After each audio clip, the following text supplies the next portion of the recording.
जय गुरुजी संगत जी। ओम नमः शिवाय। सबसे सदा सहाय। ओम नमः शिवाय। गुरुजी सदा सहाय। मैं सत्संग शुरू करने से पहले मैं कुछ बोलना चाहूँगी कि मुझसे कुछ भी सत्संग सुनाने में कुछ भी गलती हो जाए तो मुझे माफ़ करना। और गुरुजी का मैं ये सत्संग शुरू कर रही हूँ, और जो भी इस सत्संग को सुन रहे हैं, नहीं सुन रहे हैं, जो शेयर कर रहे हैं, नहीं कर रहे हैं, लाइक कर रहे हैं, जो नहीं कर रहे हैं, उन लोगों पे गुरुजी का बहुत बहुत ज़्यादा ब्लेसिंग मिले।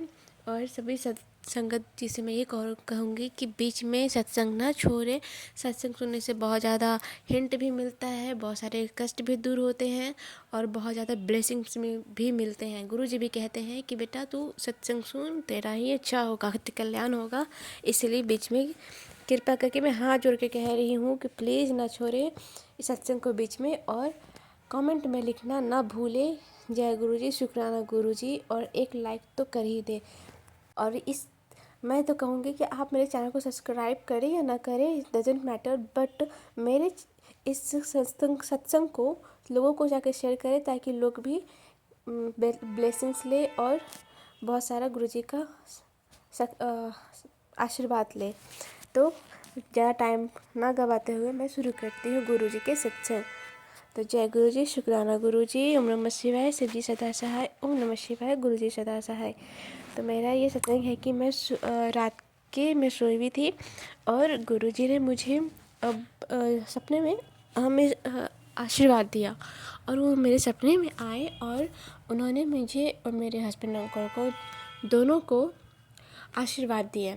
और उसकी सुबह होकर के उनके फ्रेंड के शादी के लिए शॉपिंग करने के लिए जाना था, तो उन्होंने चांदनी चौक गए, और वो भी बाइक से जा रहे थे। तो मेरे को तो बहुत टेंशन हो रहा था। और आप लोग को पता ही कि अभी की जनरेशन के लोग कितना फास्ट बाइक चलाते हैं। तो मैं तो बस गुरुजी ने मुझे उस एक रात पहले ही उन्होंने मुझे आशीर्वाद दिया, मुझे और मेरे पति हस्बैंड अंकल को। तो वो चले गए। उसके बाद जब वो उधर से लौट रहे थे तो उस वक्त मैं दोपहर के 2-2:30 बज रहे थे, तो उसमें मैं खाना नहीं खाई थी। तो मेरी भांजी आई हुई थी, तो उसके लिए मैं पराठा बना रही थी, और मेरे तवे पे नमक था, मैं मिर्च भून रही थी माँ के लिए खाने के लिए। तो उस पर नमक था, तो बहुत गरम नमक था। मैं देखी नहीं, मुझे शायद ध्यान नहीं रहा। मुझे पता था कि मैंने डाला है, मुझे पता था कि मैंने ही नमक डाला है, लेकिन ये याद था नहीं कि तवा गरम है। उसके बाद मैं देखी, जब मैं हाथ से तवा को छूती तो मेरे हाथों में पूरे नमक चिपक गए उंगली में, और पूरा वहाँ पे जल चुका था। पूरी इतनी जलन हो रही थी, इतने ज़्यादा जलन हो रहे थे कि मैं क्या ही बताऊँ। और जल्दी से मैंने बर्फ़ लगाई। उसके बाद कुछ मिनट के बाद मुझे कुछ फ़र्क ही नहीं फील हो रहा था कि भाई मेरे हाथ में नमक चिपक कर के जल चुका है। तो वो हाथ मेरा, मैं बता रही हूँ लिटरली, मैं पूरा मेरी उंगली फूल चुकी थी, उसमें पूरा पस जो होता है ना भर चुका था। उसके में थोड़ा सा लहरा नहीं, थोड़ा जलन भी नहीं हुआ, हल्का सा हुआ कुछ मिनटों के लिए, उसके बाद ठीक रहा उसके। लेकिन हाँ, मैं कुछ काम नहीं कर पाई कि आटा वाटा नहीं सान पा रही थी, तो वो फट जाता, तो इस वजह से दर्द होता। तो फिर मैं मेरे हस्बैंड आए, तो उनको मैं बताई, कि उन्होंने बोला कि ध्यान रखा करो। तो फिर उसके बाद कल सुबह होकर के देखती हूँ कि मेरे हाथ में जो फोका था, हम लोग फोका कहते हैं, वो है ही नहीं। पूरा उंगली एकदम से प्लेन हो गया, और लग ही नहीं रहा था कि मेरा वहाँ पे उंगली जला भी है। ना दाग, ना कुछ भी नहीं। मैं मम्मी को दिखाई, अपने हस्बैंड अंकल को दिखाई, अपनी भांजू को दिखाई कि देखो मेरा ना हाथ जला था, पर वहाँ पे लग ही नहीं रहा। कल मेरा हाथ जाके पूरा फूला था, वो अभी तक दिख ही नहीं रहा।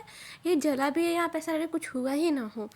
तो मैं कहूँगी कि गुरुजी ने बहुत बड़ा कष्ट था जो मेरे हस्बैंड अंकल को, जो मेरे थ्रू काटे।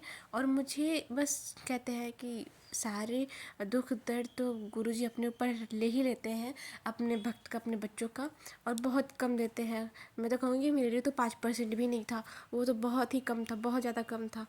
और उस दिन गुरुजी ने मुझे दिखाया कि हाँ वो मेरे साथ है, और कुछ होने नहीं दिए। बस बहुत बड़ा जो घटना था वो टल गया, और थोड़ा सा से मुझे हाथ जला, वो भी जलन भी नहीं हुई, ऐसा मेरा रहा मेरा हाथ। तो लगी रहा, अभी तक लगी नहीं रहा कि वहाँ पे कुछ हुआ भी है। मैं गुरु जी का बहुत बहुत बहुत ज़्यादा शुक्राना करती हूँ। तो इसीलिए कहती हूँ गुरु जी अपने ऊपर सारे कष्ट ले लेते हैं और अपने बच्चों पे बहुत ही कम डालते हैं, बस उतना ही करते हैं और वो भी तुरंत जल्दी ठीक कर देते हैं। तो गुरु जी को मैं कहूँगी बहुत बहुत शुक्राना करती हूँ।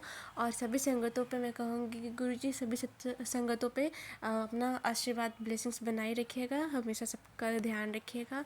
जय गुरु जी। तो गुरु जी ने मेरा एक बहुत बड़ा कष्ट में मुझे बहुत कम चीज़ में ही काट दिए। तो मैं गुरु जी का बहुत बहुत ज़्यादा शुक्राना करती हूँ। और बहुत सारे संगतों के भी बहुत ज़्यादा कष्ट होते होंगे, उन्होंने गुरु जी नहीं दूर करते हैं। और सारे सभी सत्संग मैं सुनती हूँ और मुझे बहुत अच्छा लगता है।